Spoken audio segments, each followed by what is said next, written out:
Hello, Bl'Artagnan here with a should you pull for Tidus LDBT. I'll be discussing his upgrades, sharing my thoughts on their value, and I'll do all in less than 4 minutes because that's how long this royalty-free music lasts. Before we begin, be sure to hit that like button, hit the subscribe button if you haven't already, both really help support the channel, and leave a comment down below with your thoughts on Tidus. I'd like to hear from you. You can also catch me alongside Raw Life and Type Zoe on the live stream, our weekly Twitch stream every Monday night at 8:30 Eastern Time. We'll be discussing DFFOO and generally having a good time. I'll leave a link in the description. Looking forward to seeing you there. So Tidus is returning with a veritable tidal wave of hype behind him. Or shall I say tidal wave? No, that's stupid. I'm sorry, that was stupid. I must caution you, because I was let down the last time I believed Tidus was the real deal. Not to spoil anything, but after you play through Final Fantasy X, you discover that Tidus is actually a tutorial boss in Kingdom Hearts. Kinda disappointing. Anyway, Tidus receives a rework alongside his LD and BT. His base skills hit harder, with Quick Hit finally dealing HP damage, and Slash combo gaining splash damage. His debuffs are more potent, framed, and show up on wave start. Lastly, his Winning Spirit buff now includes some small offensive stat boost based on the number of stacks it has. This is all good stuff. The most notable part of his rework is that he now performs his much anticipated shot follow-up attack after every attack. Having called it by the official translation, I can now refer to it as Shoota for the rest of the video. His LD is the real crowd pleaser here. It's a big instant turn attack that reapplies his debuffs, extends his own buff by 2 turns, and makes his next 2 skill uses free. Given that Quick Hit can also be instant turn and Slash combo has a high turn rate, you can imagine the sorts of Terra-esque degeneracy you can pull off with this. However, we're not even there yet.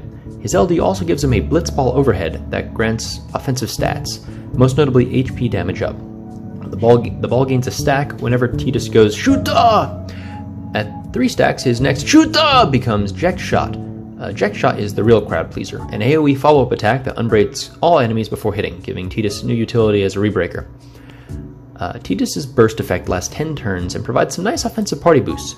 However, numbers are for nerds, and Tidus is a star athlete. The important part of the burst effect is that it causes Tidus to do 2 follow-up attacks instead of 1 for the duration of the burst effect. Double-dipping on eject shots is the real crowd pleaser. Tidus' upgrades make him the latest iteration of a long-established character archetype in DFFOO, that of the offensive turn stealer. We've seen how strong these archetypes can be, with characters like Ultimecia, Lightning, Zelen, JP, I don't know. Basically, it's really powerful. This game is very focused on turns, and characters who can take multiple turns in a row without adding to the turn count are nutso. At this point, we have a ton of units who can take advantage of Tidus' turn stealing, such as Young, Core, and Cloud of Darkness, and even without those performance-enhancing lugs, he's still doling out damage. Add his debuffs and his rebreak utility, and he's going to be a star player on your team. Lufania Plus has some widely advertised fights that they punish 0 boss turn runs, and some say that kills Tidus' viability in Lufania Plus. Here's the thing, you don't have to 0 turn a boss for the Tidus to still deal tremendously turn-efficient damage while controlling the boss's turns and debuffing them. Turn stealers are always going to be a force in this game, and I'd suggest giving Tidus the ball. If you do, I guarantee he'll be the real crowd pleaser. Personally, I'll be going tickets, because I have a ton of tickets, but if it comes down to it, well, we'll see. We'll see what we get. Speaking of, I deserve that for that Tidus thing. Tidus.